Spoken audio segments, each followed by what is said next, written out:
Kasus dugaan investasi ilegal dengan aplikasi robot trading DNA Pro tengah menjadi perhatian masyarakat. Kasus dugaan investasi robot trading ilegal ini tengah diusut Bareskrim Polri. Selain total kerugian masyarakat mencapai 97 miliar rupiah, investasi robot trading ilegal DNA Pro ini menyebabkan sejumlah artis dan musisi berurusan dengan polisi.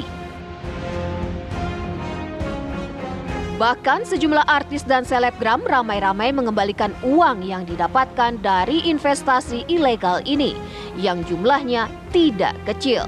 Mulai dari 500 juta rupiah hingga mencapai 1 miliar rupiah.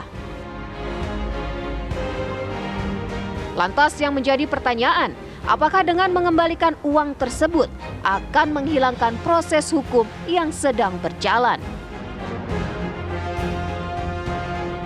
Tim TV One mengabarkan.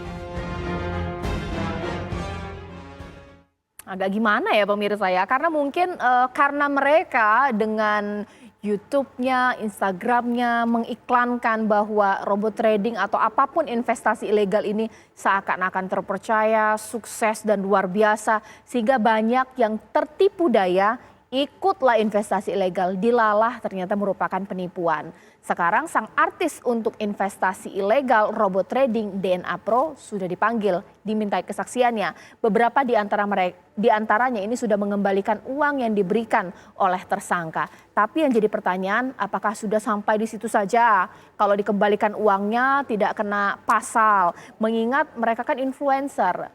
Itu yang akan saya tanya di Apa Kabar Indonesia Malam. Di studio TV One ini sudah hadir pengamat hukum kita, Pak Ahyar Salmi. Selamat malam, Assalamualaikum Bapak. Malam, Waalaikumsalam. Ya, saya juga ingin menyapa pemirsa ini narasumber saya, Mas Yanuar Rizky. Selamat malam. Baik, ya. Sambil saya juga ingin menyapa Pak Gatot Repli Handoko, Kabak Penum Divisi Humas Polri. Pak Gatot, malam Pak, sehat Pak? Malam Mbak. Oke. Pak, boleh dijelaskan saat ini pengembangan kasusnya seperti apa? Apa sih yang disampaikan oleh para artis tersohor ini ketika datang, diperiksa, dan mengembalikan uangnya? Benar Pak, mereka nggak tahu kalau investasi ini ilegal, seperti apa?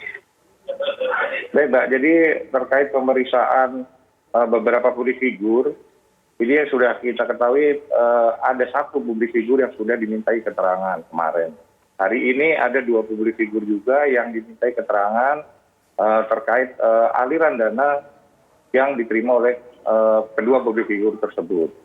Nah sampai saat ini masih dilakukan pemeriksaan Mbak untuk yang 2 publik figur. Nah ya tentunya penyidik tetap mendalami informasi yang diterima oleh penyidik ya, terkait peran daripada publik figur tersebut. Demikian Mbak. Baik Pak.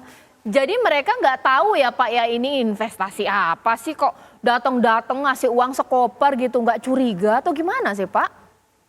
Ya, sampai saat ini Mbak, yang bersangkutan baru satu publik figur yang menyampaikan bahwa yang bersangkutan tidak mengetahui asal mula dari uang yang diterima atau aliran dana yang diterima terhadap yang bersangkutan itu sendiri. Namun jika yang ternyata dari hasil penyidikan atau pengembangan, dia mengetahui tentunya ada proses hukum yang selanjutnya nanti akan diterapkan. Kita masih menunggu beberapa pemeriksaan daripada publik figur yang lain, Mbak. Nanti kita akan lihat pengembangannya dari teman-teman penyidik di Pedeksus. Oke, berarti seperti itu Kak Pak Ahyar Salmi dari sisi hukum pidana bahwa nggak cuma sekedar segampang mengembalikan uang sebentar dulu. Kalau tahu bahwa ternyata ini adalah penipuan bisa kena pasal. Kalau tidak tahu aman. Begitu Kak Pak? Ya, kalau dia tahu berarti dia turut serta namanya. Ada penyertaan, dia ikut terlibat dalam kasus. Ini diatur dalam pasal 55 KUHP. Apakah dia orang yang melakukan, yang turut melakukan, yang menyuruh melakukan, atau dia orang yang dibujuk untuk melakukan sesuatu. Nah, yang dibujuk ini nih, yang ada uangnya. Bujuk ini harus ada sesuatu yang diperoleh oleh di sini. Ada enggak? Nah ini syaratnya ya dia tahu ada will and waiting-nya itu, ada dia mengetahui dan menghendaki adanya sesuatu kasus ini. Ada, katakanlah dalam hal ini misalnya penipuan. Saya nggak tahu persis Pak Gatot menerapkan pasal berapa di sini. Nah kalau ada yang kayak begitu, dia akan turut. Nah itu ada hal yang lain lagi kalau dia menerima itu, dimungkinkan juga dengan Undang-Undang Nomor 8 2010 tentang tindak pidana pencucian uang. Seharusnya kalau dia nerima nggak tahu uang asal dari mana dikembalikan. Berbeda halnya kalau ada hubungan kerja, itu lain persoalan. Baik. Itu Caca. Mungkin saya ke Mas Yanuar Rizky. Ini fenomena apa sih Mas untuk investasi ilegal, para endorser, influencer yang menarik minat orang untuk menginvestasikan uangnya pakainya artis. Jadi pertanyaan, ini artis harusnya kan terpercaya, ini banyak followernya, banyak yang adoring sama mereka. Tapi ternyata dilala orang mengikuti hal yang buruk ini. Ini artis-artis pura-pura nggak tahu ini investasi ilegal atau tahu sih? Ya, pertama gini ya, ini sebetulnya fenomena ketika di era pandemi ini terjadi peralihan resep gitu ya, terutama kita lihat deh yang jadi ukuran digital gini ini kan salah satunya cryptocurrency ya. Jadi kalau kita lihat peralihan dari mata uang US dollar misalnya ke kripto itu terjadi di era pandemi. Itu juga ke likuiditas pasar. Jadi ketika pasar itu turun banyak, akhirnya karena pandemi orang nggak bisa kerja nggak segala macam, likuiditas masuk ke pasar keuangan. Nah situasi ini secara makro itu dilihatnya oleh banyak orang bahwa main investasi itu menguntungkan. Bahkan di saat pandemi bisa jadi uang. Nah, di sini yang terus diulang-ulang dan kemudian menghasilkan para endorser ini ya, influencer ini.